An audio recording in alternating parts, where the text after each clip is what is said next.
చెప్పాడు, దీనికే నువ్వు అలసిపోతున్నావా? ఆ రోజు చనిపోతానని చెప్పావు కదా, వద్దని చెప్పావు కదా, నాకు కావాలన్నాను కదా, కాలున్నంత వరకు నీ కొరకు పరిగెడతానన్నావు కదా, దీనికే అలసిపోతావా అని చెప్పాడు. రాత్రి 3 గంటల సమయంలో దేవునికి మరలా అప్పగించాను. అయ్యా నేను వస్తానయ్యా. ఎస్తేరు లోబడినట్టు నేను వస్తానయ్యా.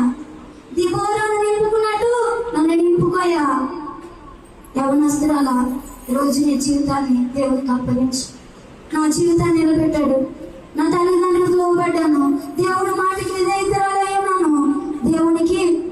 దేవుడు అనుకున్నాడు, నీవు పొద్దున్న జీవితాన్ని ఇప్పుడు నేను చూడు ఏం చేస్తున్నాను, చూడు ఈ కళ్ళారా చూడు.